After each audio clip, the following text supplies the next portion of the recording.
Hello, everybody, and welcome to the Aggieville Alleycats podcast, where come rain, shine, or anything in between. We're here to deliver to you the Kansas State sporting news you so love. I'm Ace Edwards, right alongside Connor Bounces Orb. And welcome to a little bit of a belated weekly recap, in large part because we wanted this to be the bigger week because of the 5-year anniversary of the show, the Q&A, and the same episode that we've done for the last 2 years because it's really fun for us. No spoilers, but based on colloquialism, you should be able to get it.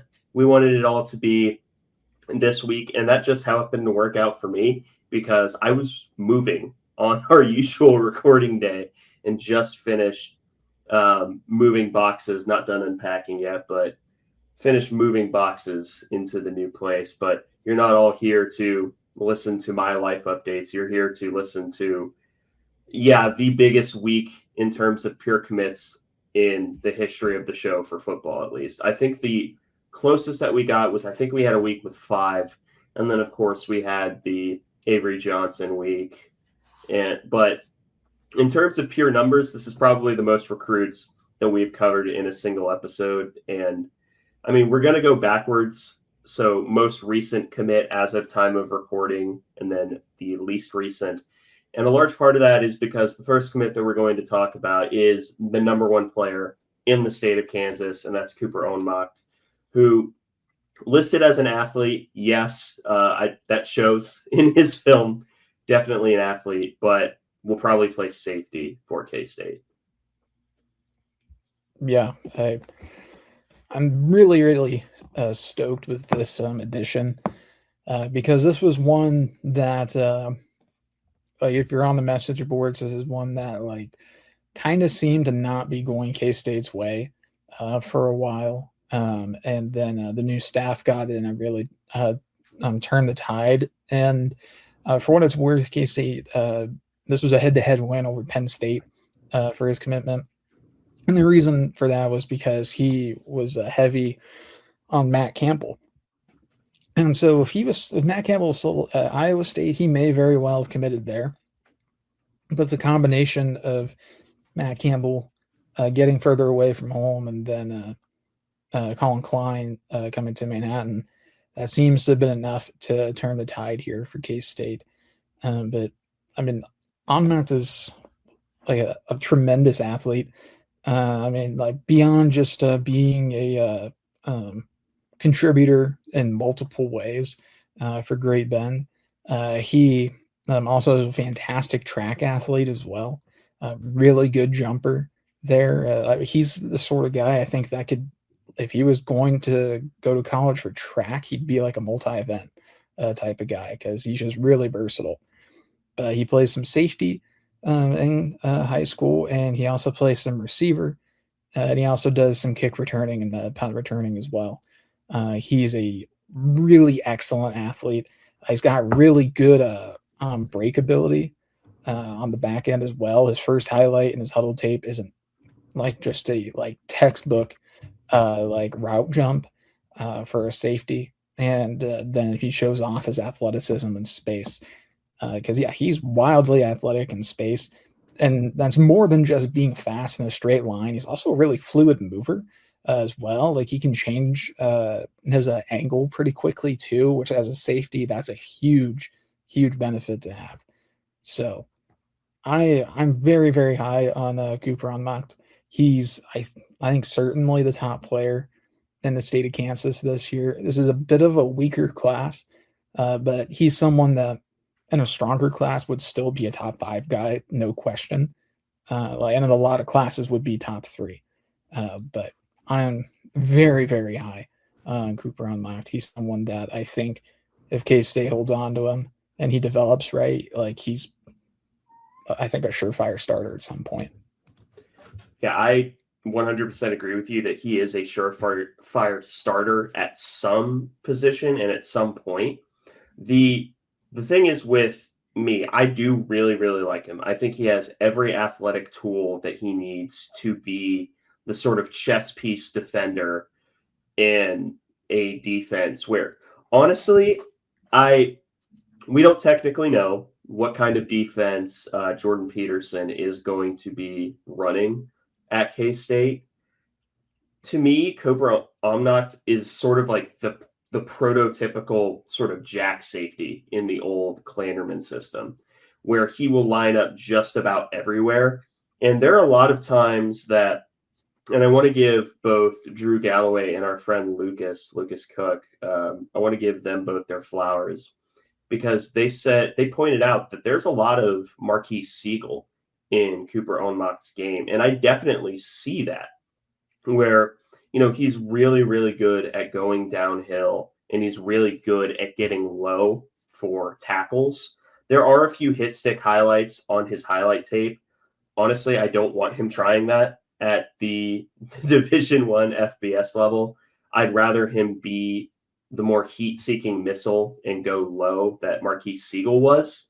But the only concern that I have is really just a high school athlete problem, and that's I wanted to see more of his true safety tape, because even in his defensive tape, there is a lot of times where he's playing like this weird, super wide safety. Like he's basically playing corner, but from safety depth, which is super weird to see. But I want to see more of him playing true safety because that's what he's going to play at K-State. He has all the tools for it, and I have no doubt that he can do it. I just want to see him do it. And the other way to look at it is, he's playing on the outside. That means he has the fluidity to play on the outside and the inside. So that's why I called him a chess piece on defense, where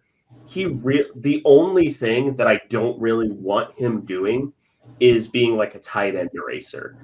But we have another tight end eraser in this class that we will end up talking about later.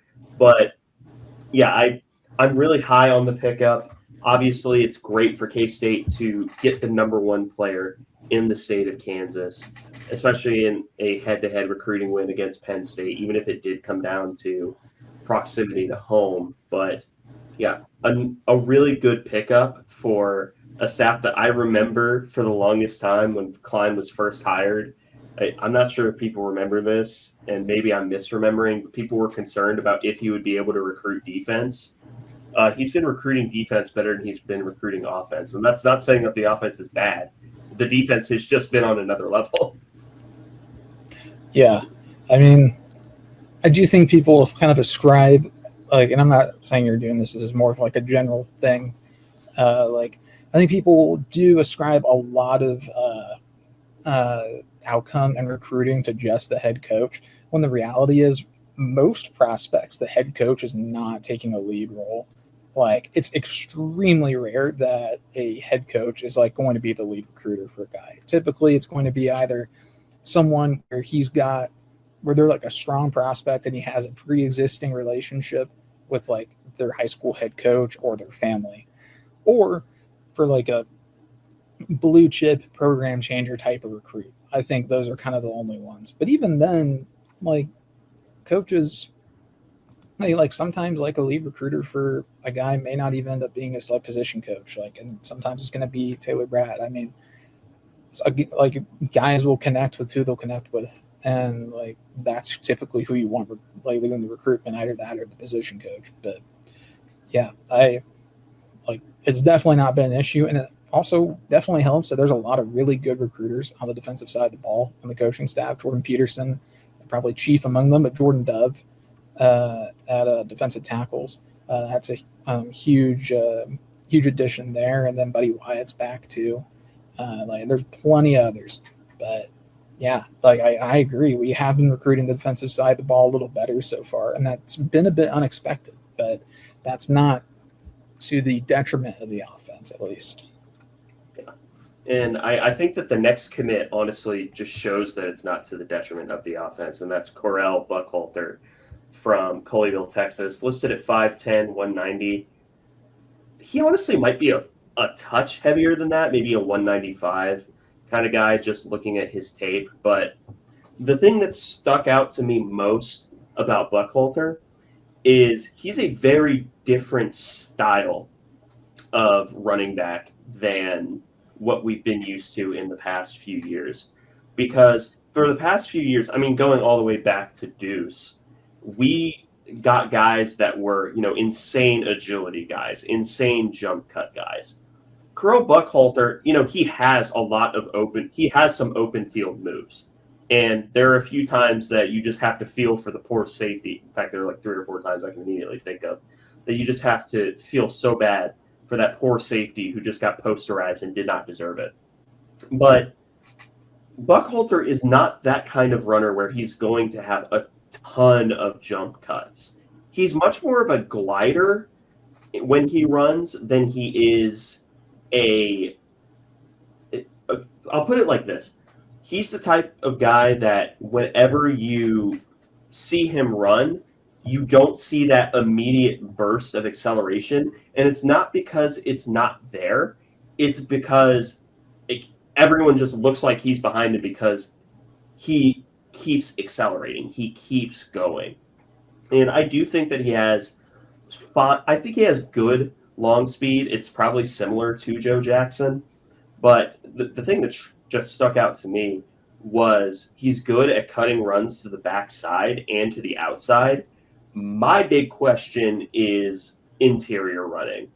And it has nothing to do with his frame. It has nothing to do with his skill set because gliding runners can be really good between the tackles.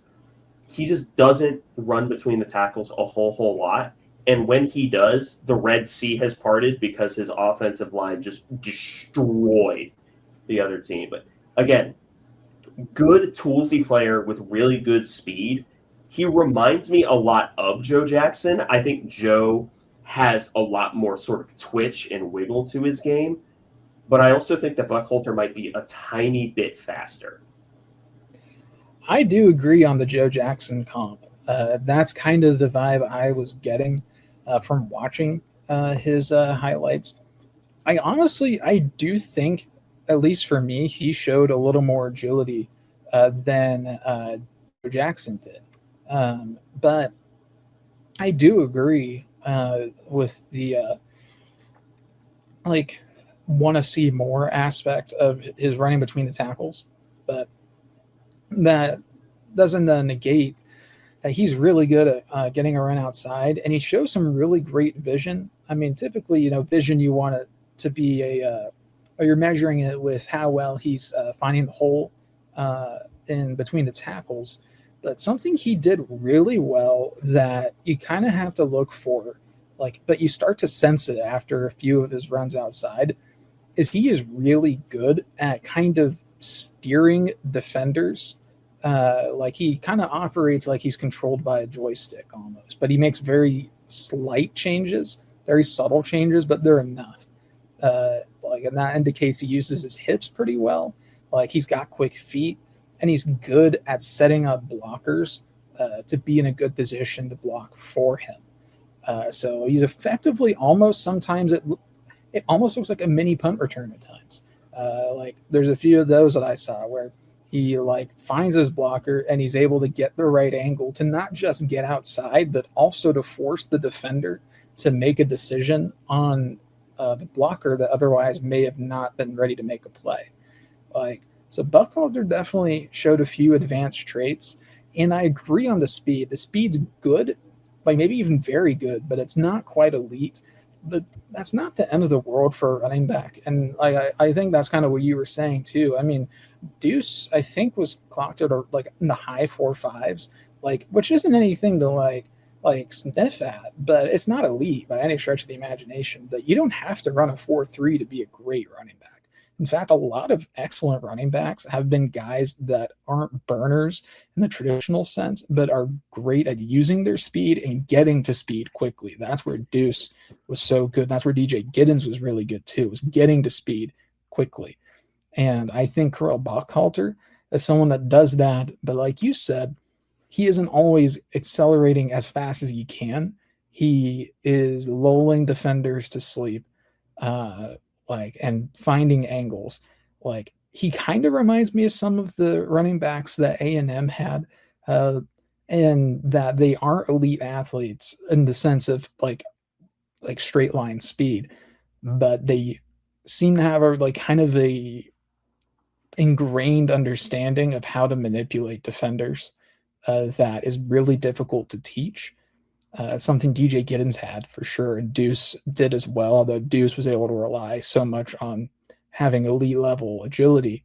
But Buckhalter, he's able to manipulate defenders really effectively and control his acceleration to go with that as well.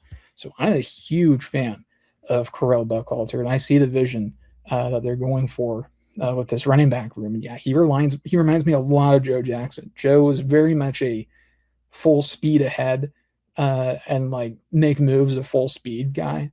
Buckhalter is kind of a more patient version of Joe Jackson, I think. Not in that one is better than the other, but just in that they take a similar athletic profile and like overall just a similar archetype. They're very similar size. They have a similar profile, but they just go about a similar way of running the football in overall different philosophy. Yeah. And to verify your point about speed not being everything, Kyron Williams was one of the best running backs in the league, and he's still a really good back. He ran like a 4.69, I think it was. So it's really not like you don't have to be a burner to be a good running back. The last thing that I want to say on Buckhalter is more of a weird technical note, but one that I guess I never really thought about before this moment. He sometimes alters the track that he's taking a handoff from, which I've never seen someone coached to do that, especially from shotgun, because normally that's a really bad idea. Like that's how you get a lot of fumbles because your quarterback doesn't know where he's putting it. But Buckhalter kind of gets away with it, and that's how he's able to make some of the backside cuts that he has because he's taking it from a more vertical track in his film. And that's not, he's not offset. He's not in pistol. He's still lined up next to him, but he still kind of just moves his body a little bit to make it easier to go with that track. It's a weird technical note. It wouldn't surprise me if it was coached out of him once he got to D1 football just because of the increased fumble risk. And maybe it's not even something he's conscious of, but it is interesting. Yeah, I am really curious about that. I gotta wonder if like little things like that are things he's picked up from his dad being an NFL running back. Like his dad, Corell Buckhalter, Senior. Like he played in the NFL. He was a tailback for Nebraska. So you gotta wonder if like little nuances like that are like his dad showing him basically like here's like some like ways to basically get ahead at the high school level at the very least. And you're right, they coached out of him at the college level, or at least like minimize it. But stuff like that, like taking a developing play and altering it, like pretty much like a Mad Lib play, like that can take a broken play into like circus touchdown pretty easily at the high school level, depending on who you're playing. Yeah. The next player is also on the defensive side of the ball, and that is London Goggins from Texas, or not Texas, Loganville, Georgia. We have another Texan coming up soon. And just coming straight out and saying it, this is what happens if you put a slightly more twitchy Justin Gardner at safety. And there are two things about his game. One terrifies me, and one is really exciting. And unfortunately, they're the same thing. London Goggins is a master at undercutting routes. The downside is that he's not very good at playing over the top of routes. I think in some ways, if he thinks he's playing over the top of a given route, he thinks that he's losing because he doesn't get the opportunity to get an interception. Which, upside, ball hawking safety, I'm not going to say no. Downside, you go up against someone who's a better athlete than you, which I'm not saying that London Goggins is a bad athlete. In fact, I think he's a very good athlete. Justin Gardner was too. And there were times that he got blasted as an outside corner just because he wanted to hunt for that interception. And that is my fear with London Goggins. That said, it does not take away the vision that I see for him. Because we talked about Bryson Dissett on the last episode, which was, I guess, 2 weeks ago at this point, where I kind of saw him as a good nickel safety, like sort of third safety.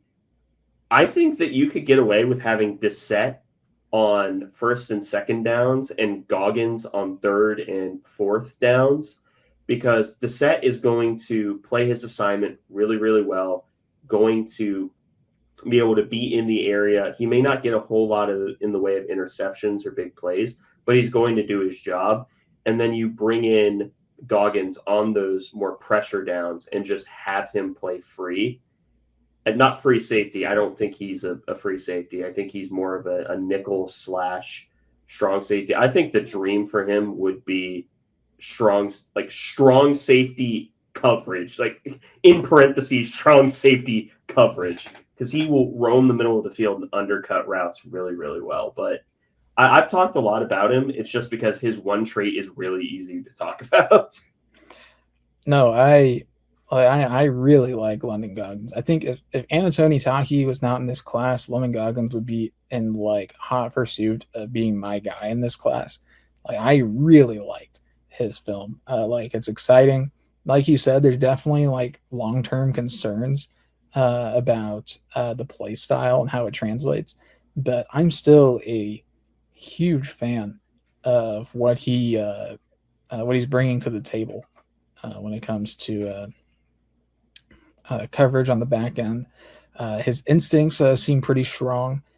His timing is really good as well, like excellent, in fact. And he's also rangy. Like, I mean, he like is for a safety very sticky in man coverage, but he does show a few instances of taking a too deep safety coverage and like being able to like lurk and make the pick on the sideline. And I'm really impressed by that. And he also shows a few solid instances of run support as well. So like I really like London Goggins. Like to me, he feels like an enforcer safety that like you're patrolling over the middle, like you said. I like that. That's something that I think he could be really great at. And yeah, undercutting routes, that's going to be, I think, a potential strong point for him as well. I don't know if I want him like all the way on the back end playing like deep coverage necessarily, or like last resort coverage, but I think he's someone that on a 3rd and 10 you kind of want hanging out in the middle of the field around the first down marker and see about forcing some drops from some tight ends or undercutting a few poorly thrown passes. Like I'm a big fan of London Goggins. Yeah, and I think a big reason for that is his film is extremely exciting. Because every time you'll get, I know that this is the nature of highlight tapes, but you'll get times where the player that you're watching, like their highlight tape, they get a lot of pass breakups, or you just see them being really sticky in coverage, and you may get an interception here and there. London Goggins, like 90% of his tape is just him hitting user lurks on people, and very, very entertaining. Don't misunderstand. It's just that by itself is not sustainable as a level of play. However, it does show tools that you can work with. Like I would be comfortable with Goggins playing as like a redshirt freshman or a redshirt sophomore. I would be slightly worried just because of his current tendencies and prototype if he played as a true freshman, just because I think that he, especially early on, will try and get too cute with it. But that doesn't mean that I think he's any less of a good player. I think that honestly his ceiling is leading the conference in interceptions. And I could say that pretty comfortably as his ceiling. And I can't say that for, I mean, geez, who is the last person that I think I would have said that for? Well, there, Drake Cheatham. That wasn't a good pick by me, but he was a good safety. Like he was a solid safety on a Big 12 championship team. He didn't get a lot of picks, but he was a good quality safety, and I think he was honorable mention all conference. So it wasn't an absurd pick, but also interceptions are just like like just not a reliable stat. Like there's much more reliable things to go off of, like pass deflections. I mean, because Echo Boydo would be like one of the worst corners in KC history if we went off of picks, and he was a very solid corner for us for like 3 seasons. Like he just never got an interception. Yeah, Echo Island in man coverage was a real thing. I will stand by that. It just the problem was it had to be in man coverage. Yep. But the next commit is also in the defensive backfield, and that is George Murray III, also from Georgia. And both corners that committed in the time that we've been on this episode remind me of each other in so many ways. So much so that if you gave them the same colored jersey and swapped their highlight tapes, there are times that I'm not sure I'd be able to tell the biggest difference in the world. But that doesn't mean that they're the same player. In fact, I think that George Murray's a little more physical in coverage, and the other guy that we're going to talk about is a little more physical in run support. But both are really good physical corners who are comfortable playing press coverage. And I think that you can glean a lot from the defense that Jordan Peterson wants to run. A lot of that man pressure sort of, which is interesting because Mike Elko's defense was a lot more simulated pressure, which means you're still sending 4, but someone's dropping out. And normally it was a zone coverage thing, but I think that you're seeing a little bit more of Jordan Peterson wanting to be a more man pressure kind of defensive coordinator. And I think that George Murray has the opportunity to do that really, really well, especially with how physical he is playing press coverage. Yeah, I love his physicality in press. I agree with you on that. And yeah, like he and this other corner we got, they committed pretty close to each other. So like it's very easy to comp them, I think. And I think I slightly prefer George Murray as a prospect, primarily because I think he's got a little more athletic upside. And I like where he's at in terms of some of his physical techniques. He's a bit undersized, I guess, at 5'11. But I'm trying not to hold that against too many corner prospects, just because like I mean Jacob Parrish was like all of 5'9" and was fantastic, and is now, Jerry. yeah, now he's tearing up the NFL. Like he probably should have been their conference rookie of the year, like on defense. Like he was one of the top passes defended guys in recent memory. But George Murray, I'm a big fan of him as well. I don't think I like him quite as much as I like Goggins, but I just like seeing corners put together highlight tapes where they get their head around, because for all the great defensive backs K-State has had in recent memory, we never really seem to be too consistent in getting our heads around in the last quite a while, honestly. The only time I can think of it, or I can think of 2 occasions in recent memory, and they both ended up being interceptions. One of them is Jacob Parrish in the 2024 Oklahoma State game. The other is Julius Brents on Quentin Johnston in the Big 12 championship on like the most underthrown ball of all time. Yeah, So, I was going to bring that up if you didn't, because that was such a funny play. yeah. So I like seeing high school corners getting their head around, because that's not an easy thing to do, like to remember to do. But even like if you're remembering to do it, like that's a more athletic thing to do than it looks. Like being at full speed, moving your feet effectively, getting your hips around, that is hard. So I give him props for not just doing it, but doing it effectively. Yeah. And that's really all I got on George Murray. I like how physical he is in coverage, specifically press man. I think that he is capable of learning more zone tendencies, because there are a few zone reps in his film. I think it's just going to be something that is going to be a learning process for him.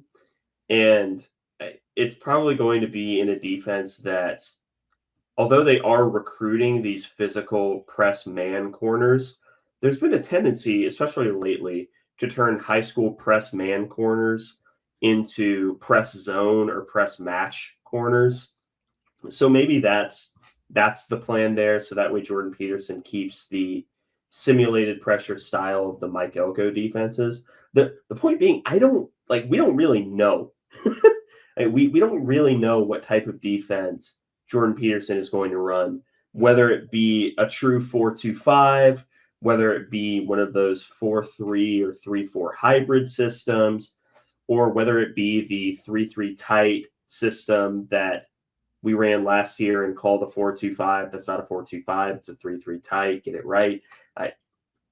There's no difference. I don't know why I'm trying to die on this hill. There's functionally no difference, except for one guy drops in coverage more often. But yeah, that aside, Logan Davis is the other corner, and this is the one from Texas. And again, physical in run defense. There's a rep of him just throwing a left hook at a screen pass, which was probably one of the funniest reps I've seen from this crop of commits, because he just throws a left hook at the ball, and it worked out.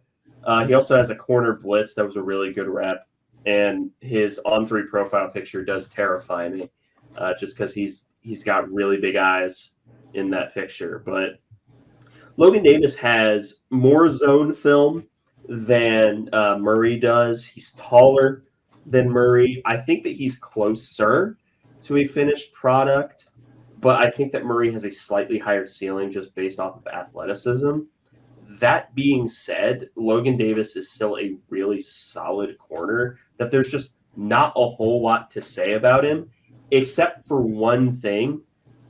I am not sure he can catch. I am not sure that he can catch, because there's a few reps where he gets an interceptable pass and just right through the hands, and it's so tough, which is weird, because I think the first rep is like a really impressive interception where he makes this diving catch on the goal line on a bullet slant, and then he drops so many, and I can see that getting annoying so quick, but he's right there, and that to me is what matters. Yeah, he's a really interesting prospect to me, because like he definitely has the frame advantage over a George Murray III, but he definitely almost at times feels like he's kind of lumbering. It's really weird, because he's always kind of there, he's never too far away, but it does feel like his acceleration is not where you'd want it to be. He gets kind of dusted a lot, but he's got Justin Gardner syndrome, and that it just takes him a while to get up to speed. And once he does, he can keep up and make up some ground. But yeah, it's almost at times he kind of feels like he's a cornerback that thinks he should be playing safety. It's kind of weird to me. I don't dislike him. I think his zone coverage skills are good, especially for his level. But yeah, I'm curious about what he's going to do at this level, because I really like him as a run support guy. And I think he's someone that could be really effective as a screen breaker. If you want someone on the outside to basically just have their job be yes, throw left hooks at screens, then I think Logan Davis might be your guy. But as for put him on an island one-on-one cover guy, I don't think that fits his skill set. That's just not who he is. So I think I prefer George Murray as a prospect, but Logan Davis, I think there's definitely a place for him, especially if he continues to grow into his frame a bit. I'd kind of like to see more of that. He's got stone hands right now as well, so that's something we're gonna have to work on. Yeah, the hands problem is so tough, because he's right there. He just can't come down with them, except that one diving rep. There's a reason it's the first highlight in his tape, and I was sitting there like, wow, like like must be just like a ball hawk, and he did not get a single interception the rest of the tape. We didn't. The last two commits that we're going to talk about are both big boys because we appreciate the offensive lineman and also the way that we're doing this chronologically. They were the last two commits. So the first one is I'll come out and say it. I don't like being a takes guy. I try to give my analysis genuinely. I don't try to be hyperbolic. I'm not the biggest fan of Braden Harris. If we were to do my guys versus not my guys, by the way, this is the offensive tackle from Jackson, Missouri. You look at his offer sheet, it's like, oh, he had Arkansas, Mizzou, UCF, KU, visited Illinois, visited Mizzou a lot. You look at the offer sheet and you're like, wow, like how can you not be a fan of this guy? And to me, I don't want to say that I don't see the vision because I do. I see what he can become as a player, but oh God, he's so far away. He is so far away from being a playable piece on any offensive line at the Division One level. But he has the athleticism and the strength to become that, and that's why I see the vision. But he might be the least technically refined offensive lineman that K-State has recruited. And I'm including defensive tackle Cooper Beebe, which, we'll see. We know how that one turned out. And the recruitment of Keaton Jones. Braden Harris reminds me a lot of Keaton Jones. He reminds me of Keaton Jones with Keegan Collins' attitude, where I guess I just described Devin Voss, didn't I? But Braden Harris has a lot of reps where he's just straight up bullying the person in front of him. And, bullying is fine on the offensive line, but you have to have technique as well, because otherwise you're going to let people back into play. And there are a lot of reps where, yeah, congratulations, like you got your hands on them and you bulldozed them a little bit, but they got back into play. You need to finish the block. And that to me is the big concern with Braden Harris is I see the athleticism, I see the strength, I see the ball of clay that every offensive line coach is thinking, I can mold that really, really well. And normally Connor can attest, normally I'm the guy that's like, I'm just so excited about the ceiling. I am excited about the ceiling. I just don't know if he gets there. And that is why if we did like my guy versus not my guy, Braden Harris would probably be a not my guy. Yeah, I can't blame you, and I hate saying it because like I love him at the same time. Like there's like flashes of his game where like I'm like, yeah, that's a 4-star prospect. And I get why he's a 4-star prospect. I don't think it's like an unfair rating because so often you can get to being a 4-star if you're that good technically or if you're that athletic. And he's that athletic, but if he had like above average technique, he'd be a fringe 5-star level guy is what's going on with him. Because yeah, I completely agree. Like the technique is just not there right now. And he's got a lot of reps where he might get like an initial solid stop, but he doesn't finish his reps very much.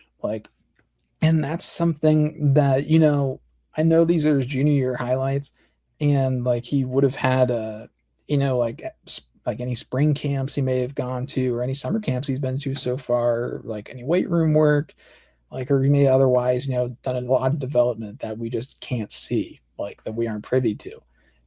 But I agree. He's got a really long way to go. Now I'm going to talk about some positives because I've been a bit negative. He is, I think, one of the most fluid pullers I've ever seen. He is able to get around to the other side, not just in a fluid way, in a functional way. He is really quick and really agile. And when he sees a guy, he's able to get his hands on him, but he just isn't quite able to line everything up just right to always get that finishing move. Like sometimes he does, to his credit. Like he has like some plays in there where he just like levels people. But he's got just as many where he like locks on and like either it's kind of a stalemate on someone he's way bigger than and should be, burying, or he's like letting up a pressure or letting someone through the back of a run. Like he I definitely think there's a very, very high ceiling for Braden Harris that ultimately may not be realistic, but it does exist. And I think that's why you take a guy like Braden Harris when you've already taken three other offensive linemen, is like, you've taken three guys that you feel pretty good about. Like, let's take this athlete. Like, this is a Connor Riley type ad, honestly. Connor Riley loved a like technically flawed but athletically gifted offensive lineman that he could throw into the weight room, see if he could keep on weight, and then just start drilling. Like, I think that's kind of what we're seeing with Braden Harris here. Like, and because he does, like you said, he has the tools like in the toolbox, but he needs to develop a few more. He needs to get stronger hands, I think, like, and just get a little better with leverage. But some of that is going to come with time. Some of that's going to come with getting in a D1 locker room. Like, but yeah, he's not someone I would expect to see. I mean, it's rare to see a true freshman play on the O line, anyways. But Braden Harris is someone I think they're going to lock in a weight room and lock in a facility with Mike Schmidt for at least 12 months. But like, I see the vision, but he's, like you said, he's got a very long way to go. Yeah. My concern, I want to say that a big reason I love that you pointed out his fluidity, because it transitions nicely into a point that I wanted to make. If you look through his entire huddle highlight tape, do you know how many pass blocking reps are in there? Like true pass blocking reps. I will guess, but I'm assuming you're saying this because you know the answer. I'm going to say like 3.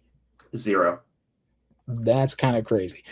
There are 0 true pass blocking reps from him. There's a few like sprint out passes or like jet passes where he's technically pass blocking, but he's not in a true pass set. That worries me for a technical reason, but you pointed out the fluidity, so I'm not worried that he is incapable of it. I think he's more than capable of it. I think he has the physical tools to be a really good pass blocker. And the big reason for that is, as you said, he's a really good puller. And while those aren't one-to-one skill sets, the agility can transfer over very, very well. The other thing that I mentioned is, or that I want to mention, is something you mentioned as well.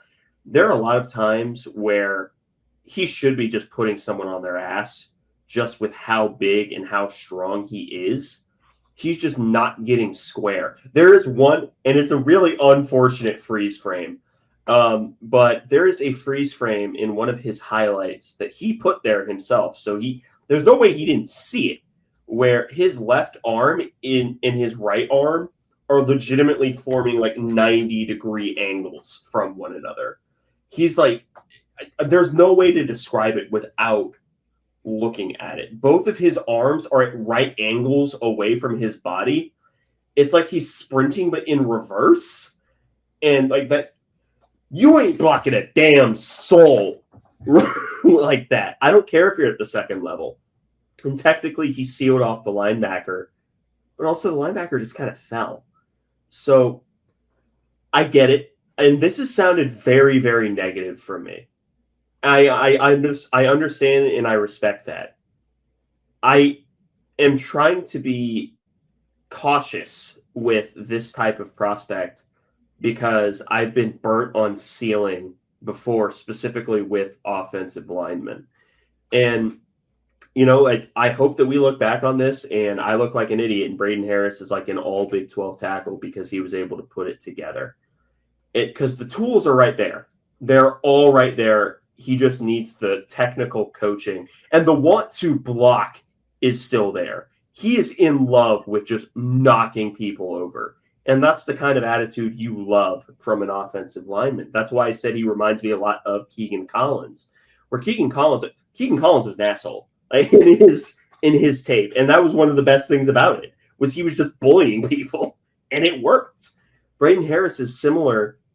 I think that he's stronger than Keegan, but he's like maybe 20% of the technique that Keegan had, and like maybe 5% of the technique of John Pastore coming out of high school, which granted, there are not many there are not many high school tackles that are as refined as Pastore coming out of high school. But do you have any final notes on Harris before we move on to the last commit that we're going to talk about today?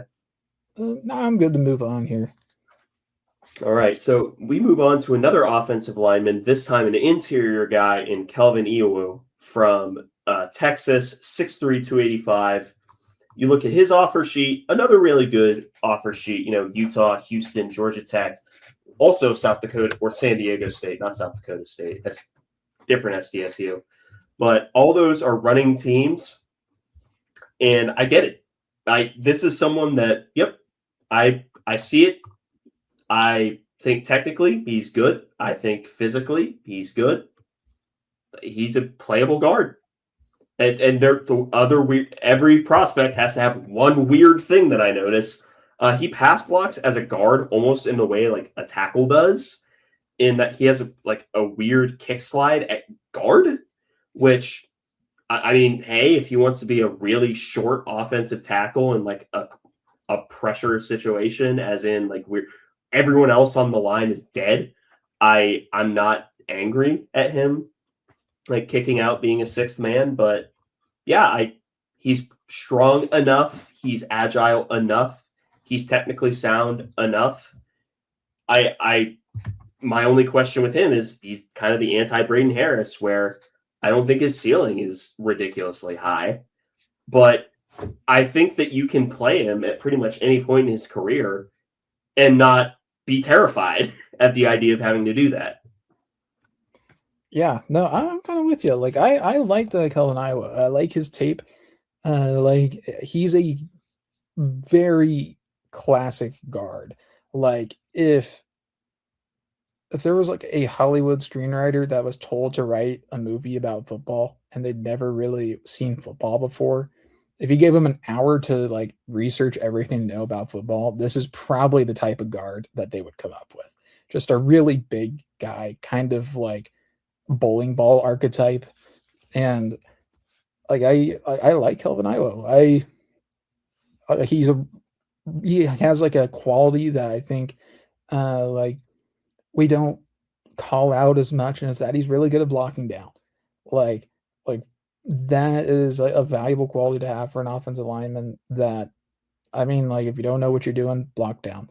Like that's something we can always rely on from Kelvin Iwu. And yeah, I also thought it was really odd that he does kind of pass block like a tackle. In fact, I was confused the first time I went through his huddle highlights. I thought he was playing tackle at the high school level because of how he was pass blocking. But no, he's a guard through and through. Like he's like an absolutely 100% interior offensive lineman. But he's very strong. He latches on to guys, and if he does whiff on like a faster player going by him, he's really good at getting on the hip and at least getting him turned around to give himself a chance to get back into the rep and keeping them out of a running lane, which I really liked.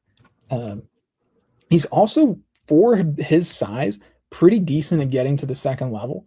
He's not like elite speed or anything like that. Like he's not going to break any 40-yard dash records, but he is pretty solid at moving up and being able to position himself well to engage with lighter and faster defenders. So, like technically, like he is in a way different spot than a guy like Braden Harris. Braden Harris has way more athletic upside. But Kelvin Iwu is someone I could see potentially being a guard that plays early for K-State. He's already over 300 pounds. He's 6'3". He's pretty strong as it stands. And his technique is good. He does sometimes in pass reps that kind of get put on his heels a little bit, but stuff like that's not really unusual for most high school offensive linemen. They're just not always going to be all there. And even at the college level, like you're just going to have some reps where you're kind of on your heels. Like that's not like the end of the world, but like he's a solid prospect. Like that, you can't really go wrong with having a guy like Kelvin Iwo in your offensive line class. I mean, you take your flyers like Braden Harris with like high risk, high reward, and then you go get your Kelvin Iwos where you look at them and say, I know exactly what I'm getting with Kelvin Iwo. Yeah. He reminds me a little bit of Ben Adler if we're going back to K-State comps, which he was a he, he was a solid Big 12 guard. And if he was like he was like 80 pounds heavier, he would remind me of Josh Rivas. But Yeah, those are two guys that people probably don't remember all that much. Revo got a like NFL camp invite, he but he did. just Yeah, that man Adler was just faded. large. Yeah. Adler just faded into obscurity, never to be seen again. Yeah, but he was a good Big 12 guard, and Yeah, that's what I see Iowa as. A good Big 12 guard who I think he's probably a little better than Adler because I think he's a little faster and he has more pass blocking versatility. So he's a guy that I could see getting undrafted looks or getting late round picks, and people will be happy about it. Like no matter what team he ends up on, this is point being, this is like the closest thing to a sure bet in any class that you can get. There's no such thing as a 100% sure bet in high school recruiting for a myriad of reasons, but yeah, this is the closest thing that you can get on someone. He's not yeah. going to flame out. You know what you're going to get. Yeah, especially when you're taking like your like blue chippers out of the equation. Like once you get down to like he's like a mid-level 3 star across the recruiting services. So he's not like highly regarded. Like he's not like panned or anything, but like he's just seen as like a solid prospect with like a limited ceiling. But yeah, like he's seen as like a potential contributor though. But yeah, when you get down to that level of recruiting, yeah, it's unlikely you're going to be able to find a lot of guys where you can look at them and say, yeah, that's going to be a pretty decent player at some point for K State. And I think Kelvin Iowa was that type of guy. I The only thing that could raise his ceiling is if he has some like untapped athleticism, like especially in the explosiveness side. I think something like that could like kind of maybe raise his ceiling a bit if there's something there that we haven't found. And for what it's worth, based on what Colin Klein has said a lot about their mantra in practice and workouts, is push guys to the edge and show them that they have like something else in the tank that they didn't know they had. So if Kelvin Iowa is someone that can buy into that philosophy, and they do have, and like he does have like something there that he didn't know, like then this could potentially go from being like kind of a mid-level sure thing to being like a huge like gem find because he is already such a solid player. But that's the sort of thing that you don't really bet on with a guy like Kelvin Iowa. It's a bonus that you're happy to take. So all in all, I am loving the recruiting class as it is getting put together. And I'm not just saying that because the individual pieces are good. I understand how the pieces are fitting together. And this is not to say anything about the Kleiman era. There were times that, like, I saw the individual pieces and I'm like, yeah, that makes sense. But this class has a sense of like harmony where I can see them all playing on this field at the same time, with the exception of I'm not sure I want Dussett and Goggins on the field at the same time. I think their skill sets are a little too similar to be on the field at the same time. But everyone else, I'm like, yeah, I think you're assembling a good defense that will be able to play together. And I think on the offensive side of the ball, you're getting this power running identity with a running back who's going to have really good power running skills. just by virtue of him being more of a gliding runner than a one-cut back that's more fit for zone or outside zone. Get offensive linemen who just bully people. And yeah, I get it. I understand how every piece is coming together in this class. And there's something to be said about star ratings, which K-State's doing fine on that realm as well. Don't worry. A lot of the recruits are highly rated and highly regarded. But there's also something to be said about class harmony as well. Yeah, totally agree. Chemistry is a huge thing, and fit with K-State. I think that sort of criteria is more important than ever with the NIL era, and with players being more transient than ever as well. Finding guys that don't just fit, but like genuinely like being here. Like that's absolutely vital. And on that note, just a few hours ago from recording, Carell Buckhalter Jr. shared a picture with him on the sideline of an NFL game with Darren Sproles when he was a kid. Because I'm assuming that his dad, Carell, must have been on a roster with Darren at some point. This is Darren with the Eagles, for what it's worth. And the picture is in Dallas.